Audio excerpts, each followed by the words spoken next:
চিকেনের বেশিরভাগ preparation piece আকারে হয়ে থাকে। সবসময় পিস আকারে চিকেন খেতে কি ভালো লাগে? তাহলে একটুখানি কিমা আকারে দোকান থেকে কেটে আনার পর রেস্টুরেন্ট স্টাইলে যদি ভর্তা বাড়িতেই খুব টেস্টি আকারে বানানো যায়।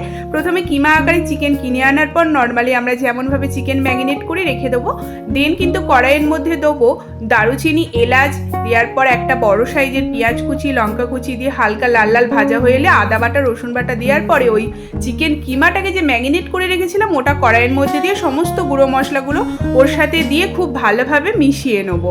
চাপা দিয়ে রেখে দেবো 2-3 মিনিটের জন্য। তারপরে ওর মধ্যে টমেটো কুচি করে একটা দিয়ে দেবো। এটাকে চিকেনের সাথে খুব ভালোভাবে মিশিয়ে নিতে হবে। দেন ওপর থেকে দেবো 1 টুকরো বাটার আর একটা শুকনো লঙ্কা দিয়ে চিকেনের সাথে খুব ভালোভাবে নাড়াচাড়া করে নেওয়ার পর 3 রকমের সস দিয়ে দেবো আর শেষে দেবো 1 টুকরো লেবু।